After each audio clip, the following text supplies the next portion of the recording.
How are you all? I hope all is well. Today we are discussing about Deaf Olympic. Deaf Olympic means ऐसे intellectual disability category के जो person होते हैं जिनको सुनाई नहीं देता, उनके बारे में हम बात करेंगे। उनके लिए हमने जो गेम बनाया या कंपटीशन बनाया उसके बारे में बात करेंगे। उससे पहले मैं बात करता हूँ कि जो chapter 4 physical education and sports for children with special need है, उसमें आपका पहले हुआ था special Olympic Bharat. Special Olympic Bharat किसके लिए था? जो इंडिया के डिसेबल पर्सन थे उनके लिए था। उसके बाद पैरा ओलंपिक की बात की हमने। पैरा ओलंपिक लाइक के ओलंपिक की तरह था, ठीक है। ये डेफ ओलंपिक भी ओलंपिक की तरह होता है, मींस ये भी आफ्टर 4 इयर्स होता है, ठीक है। तो डेफ ओलंपिक पे हम बात करेंगे आज, ठीक है। उससे पहले मैं बात करता हूँ कि बहुत से बच्चे हैं, कुछ बच्चे वो होमवर्क सबमिट नहीं कर रहे हैं टाइमली। होमवर्क सबमिट नहीं करेंगे तो आपको बेटा इंटरनल मार्क्स नहीं मिलेंगे, ठीक है। आपको टाइमली होमवर्क सबमिट करना है। और जो आपकी ऑनलाइन क्लास होती है उसमें भी अटेंडेंस कंपलसरी है आपकी। अगर आपकी अटेंडेंस पूरी नहीं होगी तो आपको मार्क्स नहीं दिए जाएंगे। तो आपको वैसे जैसे मैंने बताया था, ऑप्शन क्या है कि आप होमवर्क कहां से देख सकते हैं? स्कूल पोर्टल से आप होमवर्क देख सकते हैं। स्कूल पोर्टल पे अगर आपका अपलोडिंग नहीं हो रहा है, वहां आपको टाइम दिया जाता है। जैसे आज होमवर्क दिया है तो आपको 2 दिन का टाइम मिलता है कि 2 दिन के बाद आपको होमवर्क सबमिट करना है। अगर आप उसमें सबमिट नहीं कर सकते, ठीक है, होमवर्क आपको टाइमली सबमिट करना है। देखिए होमवर्क करने का एडवांटेज क्या है? अगर हम कोई टॉपिक पढ़ाते हैं या आप कोई वीडियो देखते हैं, अभी आप में से बहुत से बच्चे जो वीडियो नहीं देख पा रहे होंगे, सबसे पहले क्या करना है, आपको सब्सक्राइब करना है। जो मेरा चैनल है अमित वी वी वी, तो इसे सब्सक्राइब करने से क्या एडवांटेज होगा? आप अगर इसे सब्सक्राइब कर लेंगे तो जो भी मेरी वीडियो आएगी वो सबसे पहले आपके पास पहुंचेगी। आप वहां से वीडियो देख सकते हैं, आपको किसी भी लिंक की जरूरत नहीं पड़ेगी, ठीक है। डायरेक्ट आप मुझे सब्सक्राइब कर लेंगे तो कोई भी वीडियो आएगी 11th क्लास से रिलेटेड तो आप यहाँ से देख सकते हैं। और वीडियो देखनी जरूरी है क्योंकि वीडियो में बहुत सारी बातें बताते हैं, बहुत सारे टॉपिक को हम एक्सप्लेन करते हैं अच्छे से, ठीक है। चलिए आज का टॉपिक जो है आपका डेफ ओलंपिक के बारे में बात करते हैं, ठीक है। Earlier the deaf Olympic used to be called world games, देखिए, फॉर द डेफ। ये बात हुई है वर्ल्ड गेम की, मींस एक नेशन की बात नहीं है, ठीक है। वो इंटरनेशनल लेवल गेम होते हैं। ये कौन से गेम है? ये इंटरनेशनल लेवल गेम होते हैं, ठीक है। जैसे अदर कंट्री के भी जो डेफ पर्सन होते हैं या इंडिविजुअल होते हैं वो भी पार्ट लेते हैं इसमें, ठीक है। ये नहीं कि इंडिया के ही डेफ वाले पर्सन है या डेफ इंडिविजुअल है वही पार्ट लेंगे। इसमें ओवरऑल वर्ल्ड की टीम पार्टिसिपेट करती है, ठीक है। आगे चलते हैं। The deaf Olympic are an international Olympic committee. इसकी भी कमेटी कैसे होती है? जैसे मैं बात करूं आईओसी, आईओसी क्या है? इंटरनेशनल ओलंपिक कमेटी की बात करूं, उसी की तरह इसकी भी कमेटी बनाई गई है। जैसे आपने देखा होगा ओलंपिक में जो कमेटी है आईओसी है, इंटरनेशनल ओलंपिक कमेटी। जो ओवरऑल सारी, जैसे मैं बात करूं आईओए, इंडिया की जो कमेटी है, उन सब कमेटीज पे या एसोसिएशन है, उन सबको कौन देखती है? International Olympic committee. ऐसी इसमें भी डेफ में जो कमेटी बनाई है वो क्या करेगी? जो ओवरऑल वर्ल्ड की टीम्स होंगी या वर्ल्ड की फेडरेशन होंगी, डेफ वाली फेडरेशन होंगी, उन पे कौन नजर रखेगी? ये जो इंटरनेशनल कमेटी बनाई गई है हमने, ठीक है। Centre invest event in deaf athletes compete at an elite level। क्या है? मींस देखिए बहुत से पर्सन होते हैं डेफ जो पर्सन होते हैं वो क्या करते हैं कि हम पार्ट ले या ना ले। देखिए सबसे बड़ी प्रॉब्लम क्या होती है? उनको सुनाई नहीं देता है। क्या होता है? देखिए जो अभी इससे पहले हमने पढ़ा था कि कुछ पर्सन को दिखाई नहीं देता है, कुछ डिसेबिलिटी इस टाइप की है, विजुअल वाली है कि उन्हें दिखाई नहीं देता है। पर यहाँ प्रॉब्लम क्या है? यहाँ सुनाई नहीं दे रहा है। जैसे आपने देखा होगा जो 100 मीटर स्टार्ट होती है या स्प्रिंट रेस होती है, उनमें क्या है? हम सिग्नल से जाते हैं, मींस अगर कोई साउंड आता है उसके साथ हम स्टार्ट करते हैं। जैसे मैं 100 मीटर स्प्रिंट रेस की बात करूं, जब वो स्टार्टिंग होना होता है तो क्या होता है? गन शूट की आवाज आती है या क्लैपर की आवाज आती है या विसल की आवाज आती है या जो कोच या ऑफिशियल वहां खड़े हैं रेडी सेट गो बोलते हैं उसकी आवाज आती है। पर इस कंडीशन में क्या होगा? जिन पर्सन को सुनाई नहीं देता है उन पर्सन को क्या अलाइट मींस अलाइट लेवल पे इनको पार्टिसिपेट करना है, चाहे वो बिगनर हो या ट्रेंड पर्सन हो। जैसे हमने बात करी एलीट लेवल की, मींस जैसे मैक्सिमम परफॉर्मेंस हाई लेवल का कंपटीशन होता है। जैसे आपने ओलंपिक का भी नाम सुना होगा, ओलंपिक को नंबर 1 स्पोर्ट्स इवेंट माना गया है। ऐसी जो डेफ पर्सन है उनके लिए डेफ ओलंपिक सबसे बड़ा कंपटीशन होगा उनके लिए, ठीक है।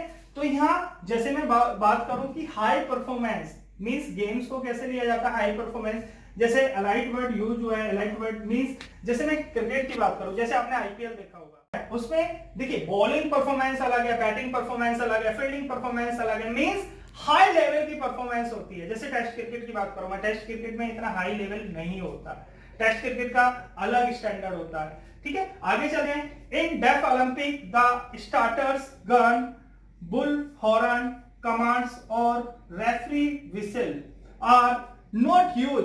देखिए जैसे आपने देखा होगा ओलंपिक गेम या अदर गेम में क्या होता है, जैसे सपोज करो सिंपल सा एग्जांपल देता हूं मैं, हैंडबॉल का जोनल हो रहा है। हैंडबॉल जोनल में जो अगर नॉर्मल पर्सन है तो क्या करते हैं हम, विसिल से सिग्नल देते हैं। अगर कोई फाउल होता है या गेम स्टार्ट करना होता है हमें विसिल का यूज करते हैं।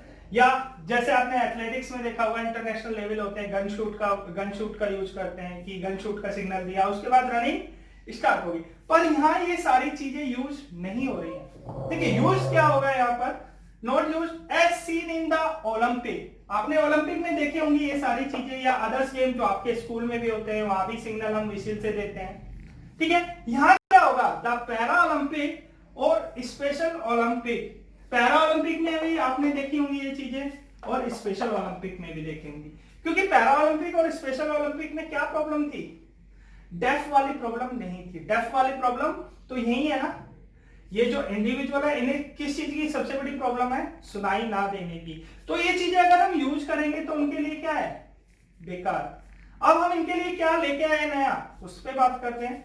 फ्लैग और एनी विजुअल सिग्नल, देखिए हम क्या है उन्हें लिख के बता सकते हैं कि जब फ्लैग डाउन करेंगे तो आप रनिंग स्टार्ट करेंगे, फ्लैग अप है तो आप स्टॉप करेंगे। तो कुछ ऐसे सिग्नल देने जिनसे वो देख के भागे।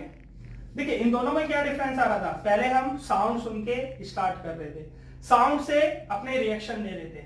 अब यहाँ क्या है, हम कोई चीज फ्लैग या कोई और विजुअल सिग्नल को देख के वर्क कर रहे हैं या एक्टिविटी है जो आपकी स्टार्ट कर रहे हैं। ओके चलिए आगे चलते हैं। Are use to alert the participate, वही है ना, मींस पहले अलर्ट कर रहे थे हम विसिल के साउंड से, गन शूट के साउंड से, ठीक है, या क्लैपर की बात कर रहा था मैं उससे।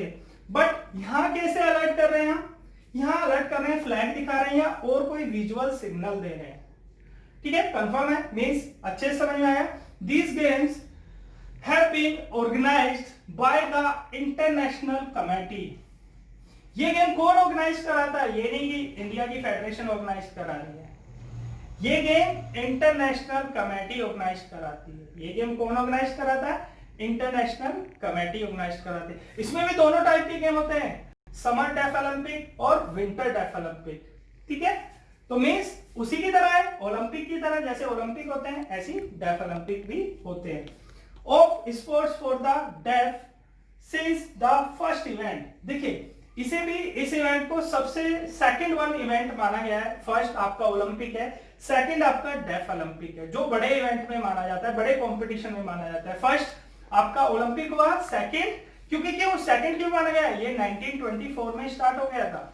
ये स्टार्ट कब हुआ है डेफ ओलंपिक, 1924 में, इसलिए इसे भी एक बड़ा कंपटीशन माना जाता है, ठीक है। सेकंड कंपटीशन था, बड़ा कंपटीशन है, उसी की तरह होता है जैसे ओलंपिक गेम होता है, पूरे वर्ल्ड की टीम्स पार्टिसिपेट करती हैं, ऐसी इसमें भी पूरे वर्ल्ड की टीम पार्टिसिपेट करती हैं। अब हम बात करेंगे कि कब स्टार्ट हुआ है डेफ ओलंपिक, अभी बताया जैसे मैंने 1924 में, और अच्छे से एक्सप्लेन करेंगे, ठीक है। हम डेफ ओलंपिक स्टार्टिंग की कि स्टार्ट कब से हुए हैं या आफ्टर कितने इयर्स में होते हैं, ठीक है। जैसे स्टार्टिंग में लिखा था deaf Olympic are held once in 4 years, same Olympic की तरह, पैरालंपिक की तरह, जैसे पैरालंपिक और ओलंपिक भी आफ्टर 4 ईयर होते थे। इनके वेन्यू भी ऐसे होते हैं, जैसे मैं वेन्यू की बात करूं, मींस वेन्यू जैसे जो ऑर्गेनाइजेशन या वेन्यू मिलता है वो सिटी को मिलता है, पूरी कंट्री को नहीं मिलता। जैसे मैंने बात की थी ओलंपिक गेम की, जैसे रियो ओलंपिक गेम, तो उसमें पहले सिटी का नाम, कैपिटल का नाम आ रहा था, ठीक है। जैसे रियो कैपिटल है ब्राजील की, उसका नाम पहले आ रहा था। तो ये भी जो ऑर्गेनाइजेशन मिलती है, किसको मिलती है, जो ऑर्गेनाइज कौन कराता है इसे, या वेन्यू किसको देते हैं हम, वेन्यू एक सिटी को मिलता है, ठीक है। फिर आगे चलते हैं। The first games held in Paris, जो फर्स्ट गेम हुए वो कहां पर हुए, पेरिस में। ये चीज आप याद रखना है, बाई चांस कोई भी एमसीक्यू क्वेश्चन आता है कि डेफ ओलंपिक वर स्टार्टेड या first deaf Olympic in which city या विच कंट्री, जो भी आता है उस टाइप का क्वेश्चन, तो आपके पास आंसर होना चाहिए पेरिस, फ्रांस। पहले आपका पेरिस आएगा, फिर फ्रांस इन 1924। देखिए ओलंपिक के बाद में ये सेकंड हाईएस्ट कंपटीशन क्यों माना जाता है, क्योंकि ये कब स्टार्ट हो गया है, बहुत पहले स्टार्ट हुआ है। ये पहले कब स्टार्ट हुआ है, 1924 में। ओलंपिक कब स्टार्ट हुए हैं आपके, मॉडर्न ओलंपिक की अगर मैं बात करूं तो मॉडर्न ओलंपिक हुए आपके 1896 में। तो 28 ईयर का गैप है, ठीक है। इसलिए हम सेकंड पॉपुलर भी बोल सकते हैं, सेकंड हाईएस्ट स्पोर्ट्स भी बोल सकते हैं, कंपटीशन भी बोल सकते हैं। आगे चलते हैं। Were also the first ever international sporting event, ये फर्स्ट एवर स्पोर्टिंग इवेंट था किसके लिए, जो आपके डिसेबिलिटी कैटेगरी है, क्योंकि डेफ किसमें आ रहा है, डिसेबिलिटी कैटेगरी में आ रहा है, उनके लिए एक बहुत बड़ा कंपटीशन था, उनके लिए ये बहुत बड़ा इवेंट था। क्यों, जो कि पहले मैं बताऊं, अगर ओलंपिक गेम की बात करूं तो ओलंपिक गेम किसके लिए था, नॉर्मल पर्सन के लिए था। ओलंपिक गेम किसके लिए था, नॉर्मल पर्सन के लिए था। तो ये जो डिसेबिलिटी की बात करूं या चिल्ड्रन विद स्पेशल नीड की बात करूं या मैं दिव्यांग स्टूडेंट की बात करूं या दिव्यांग पर्सन की बात करूं, उनके लिए ये पहला इवेंट था, उनके लिए ये पहला हाईएस्ट इवेंट था या मोस्ट पॉपुलर इवेंट था, ठीक है। इसलिए ये सेकंड नंबर पे आता है, ठीक है। For athletes with A disability, ठीक है, इसमें भी लिखा है for athletes with A disability, ठीक है। आगे चलते हैं। However these games were not held, देखिए आपने भी सुना होगा ओलंपिक, कुछ ओलंपिक गेम हुए नहीं थे, किस वजह से नहीं हुए थे, वर्ल्ड वार 2 की वजह से नहीं हुए थे।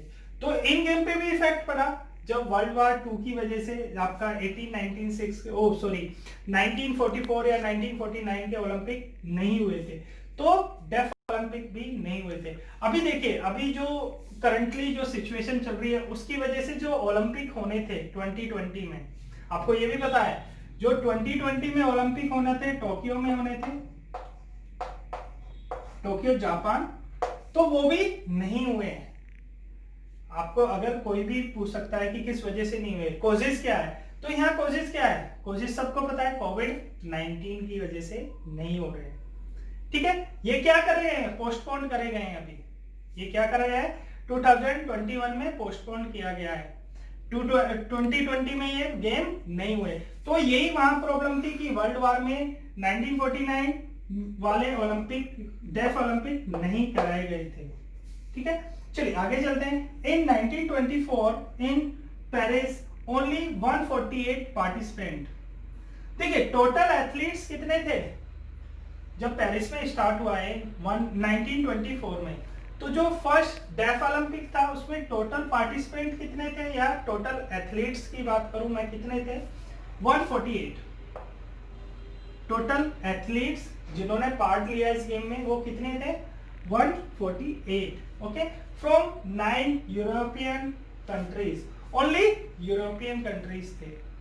चलिए टोटल कितनी कंट्री ने पार्टिसिपेट किया था, और ये टोटल जो कंट्री थी यूरोपियन थी, यूरोपियन कंट्री ने ही पार्टिसिपेट किया था और कोई कंट्री ने पार्टिसिपेट नहीं कर रहा था। जैसे आपने देखा होगा ओलंपिक में कॉन्टिनेंट होते हैं, कंट्री नहीं होती है। जैसे आपने देखा होगा येलो फ्लैग किसके लिए है, कॉन्टिनेंट एशिया के लिए, ठीक है, तो उसमें कॉन्टिनेंट देखा जाता है। यहाँ टोटल कितनी कंट्री ने पार्टिसिपेट किया, 9, वो भी यूरोपियन कंट्री थी, क्योंकि वहीं से स्टार्ट हुआ है, ठीक है। और अब मैं बात करूं डेफ ओलंपिक, जो विंटर गेम्स स्टार्टेड हुए थे, डेफ ओलंपिक, देखिए जैसे आपने ओलंपिक में देखा होगा समर ओलंपिक, विंटर ओलंपिक, ठीक है, ऐसे इसमें भी बिल्कुल सेम फैसिलिटी, सेम अपॉर्चुनिटीज हम यहाँ देखते हैं, ठीक है। तो देखिए deaf winters Olympic games started in 1949, ठीक है। विंटर गेम्स कब स्टार्ट हुए? 1949 में। ठीक है, आगे चलते हैं। चलिए, टोटल 9 यूरोपियन कंट्री ने पार्टिसिपेट किया in these games from 1924 to 1965. These games were officially called the International Games.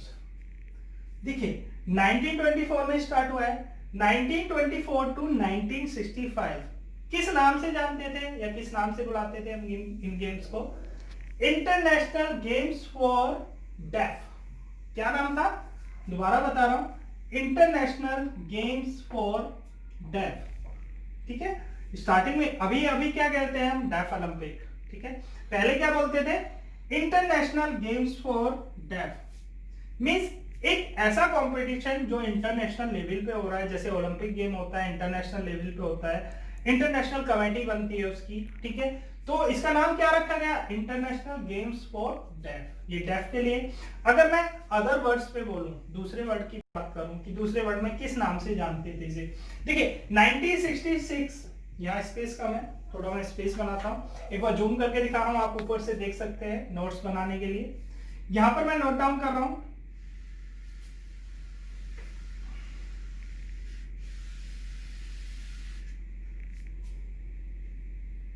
देखिए 1924 टू 1965 तक हम किस नेम से जानते हैं इसे? International games for def. अगर मैं 96 और 1966 टू 1999 की बात करूं तो हम इस गेम को किस नाम से जानते होंगे? चलिए, इस गेम को हम जानते थे इंटरनेशनल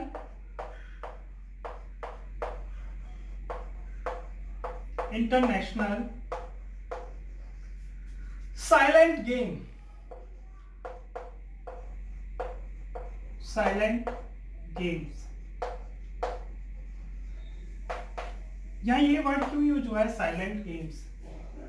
क्योंकि जो इसमें एथलीट पार्टिसिपेट कर रहे हैं उनको सुनाई नहीं देता है। मींस पहली बात क्या है, जो एथलीट है उन्हें सुनाई नहीं देता है। साइलेंट गेम क्यों रखा गया? जैसे आपने और गेम में देखा होगा, ओलंपिक गेम में गन शूट का यूज होता है, या क्लैपर का यूज होता है, या विशल का यूज होता है, या हॉर्न का यूज होता है। बट इन गेम्स में क्या है? ऑडियो का कोई भी यूज नहीं हो रहा है। मींस कोई भी चीज साउंड वाली यूज नहीं हो रही है। यहाँ किस चीज का यूज हो रहा है? फ्लैग और अदर सिग्नल्स का यूज हो रहा है, जो मीन्स आपको विजुअल हो, दिखाई दे। जैसे मैंने बात करूं, अगर मैं किसी की रेस स्टार्ट करानी है तो क्या करते हैं हम? उसे ग्रीन फ्लैग दिखा रहे हैं। कोई स्टॉप करना है, रेड फ्लैग दिखा रहे हैं। या जैसे अदर गेम में अगर पॉइंट हो जाता है तो ग्रीन फ्लैग, अगर कोई डिस्क्वालीफाई या गलत पोजीशन में होता है उसमें रेड फ्लैग का यूज करते हैं। तो इसलिए इनका नाम 1966 टू 1999 क्या रखा गया? International silent games. मींस कोई भी ऐसा मींस थिंग्स या कोई भी ऐसे इक्विपमेंट या विशल्स या हॉर्न या गन शूट का यहाँ पर यूज नहीं हो रहा था। सब चीज क्या हो रही थी? कोई सिग्नल हम दिखा रहे, देखने के बाद वो रिएक्ट कर रहे थे। सुनने के बाद रिएक्ट नहीं कर रहे हैं, यहाँ क्या है? देखने के बाद रिएक्ट कर रहे हैं। तो इनका नाम क्या रखा गया? International silent games. ठीक है, जैसे आपने देखा था कि 1999 में हम इंटरनेशनल साइलेंट गेम, देखिए हमने पहले पढ़ा था 1999 में हम इस गेम को किस नाम से जानते थे? इंटरनेशनल साइलेंट गेम के नाम से जानते थे। वो कब से स्टार्ट हुआ था? आपका जैसे 1966 टू 1999 किस नेम से जान रहे थे हम? इंटरनेशनल साइलेंट गेम के नाम से जान रहे थे। अब देखिए, since 2001 these games are known as deaf Olympic. देखिए 2001 में क्या चेंज आया, क्या नाम रखा गया इसका? डेफ ओलंपिक का नाम दिया गया। इसे किसका नाम दिया गया? डेफ ओलंपिक का नाम दिया गया। चलिए हम मोटो की बात करते हैं। जैसे आपने मोटो सुना होगा, मोटो ऑफ ओलंपिक गेम। यहाँ भी मोटो है, ठीक है, यहाँ भी मोटो दिया गया है। जैसे ओलंपिक का मोटो है फास्टर, स्ट्रॉन्गर, हायर। ठीक है, तो यहाँ के मोटो की बात करते हैं। The motto of deaf Olympic is equality through sports. Equality through sports. ठीक है, नॉर्मल पर्सन और डिसेबिलिटी में बहुत डिफरेंस होता है, मैं मानता हूं।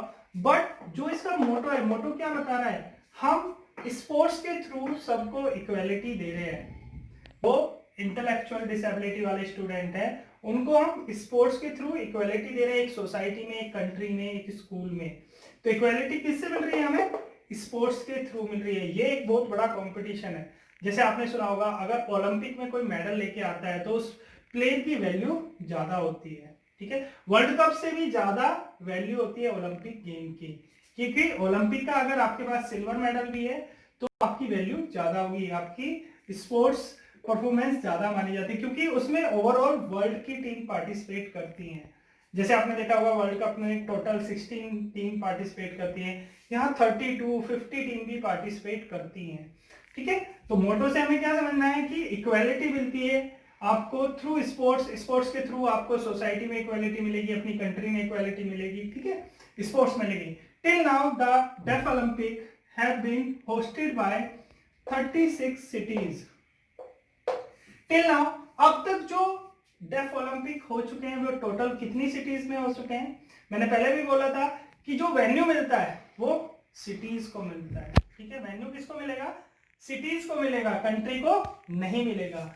इन 21 कंट्रीज, इन 21 कंट्रीज, इसमें कुछ कंट्रीज ऐसी हैं जिनको दो बार भी चांस मिला है डेफ ओलंपिक ऑर्गेनाइज कराने का। डेफ ओलंपिक ऑर्गेनाइज कराने का ऐसी भी कंट्री हैं जिन्हें दो बार चांस मिला है।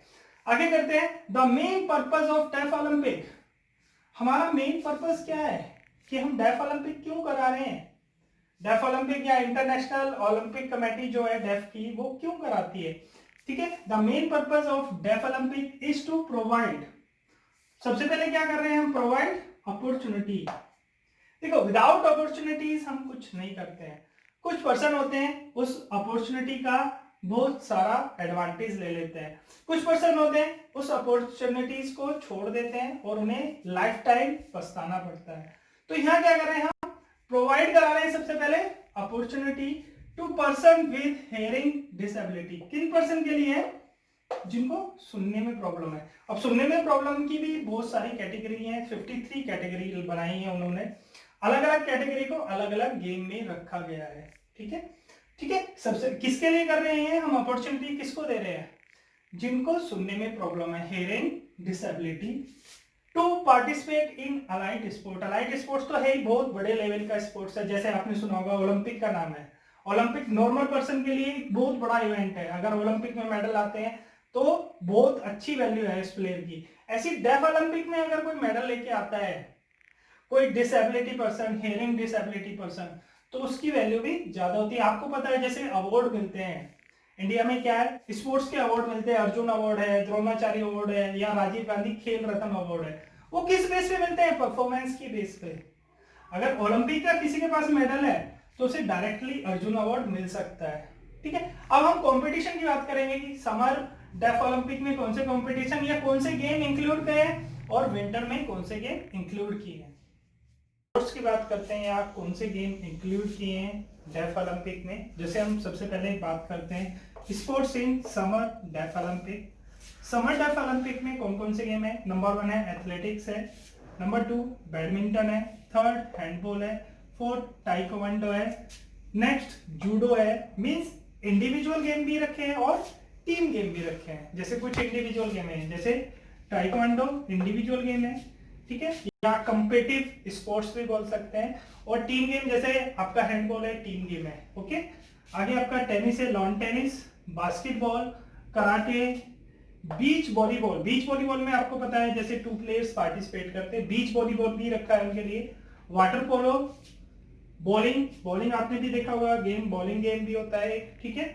नेक्स्ट है आपका शूटिंग भी रखा है, रेसलिंग फ्री स्टाइल रखा है। इसमें रेसलिंग कौन सा रखा है? Wrestling free style. नेक्स्ट है आपका साइकिलिंग, रोड साइकिलिंग भी है, स्विमिंग भी है, फुटबॉल भी है, और टीटी मींस टेबल टेनिस भी है। मींस ऐसे गेम है, सारे गेम के लिए आपको फिजिकल फिटनेस आपकी अच्छी होनी चाहिए, आप जब भी पार्ट ले सकते हैं। बट इन्हें बस एक ही प्रॉब्लम है, कौन सी प्रॉब्लम है? और कोई प्रॉब्लम नहीं है, इनको बस एक ही टाइप की डिसेबिलिटी है, वो है डेफ वाली। मींस इन्हें प्रॉपर सुनाई नहीं देता है, और मींस और फिटनेस लेवल इनका अच्छा है, जब भी तो ये गेम रखे हैं। जैसे मैं बात करूं एथलेटिक्स में, अगर आप फिट नहीं है तो अच्छे से रनिंग नहीं कर पाएंगे। अब आती है winter deaf Olympic, sports for winter deaf Olympic. जैसे alpine, skiing, ice hockey, cross country skiing और स्नोबोर्ड, ये इस टाइप के इवेंट रखे गए हैं विंटर डेफ ओलंपिक में। तो आज का जो टॉपिक था आपका डेफ ओलंपिक के ऊपर था, ठीक है। डेफ ओलंपिक में जो डेफ पर्सन ही पार्टिसिपेट करते हैं जिनको सुनाई नहीं देता है। Second highest tournament means most popular वो है कंपटीशन ओलंपिक के बाद में, इसी का नाम आता है, ठीक है। नेक्स्ट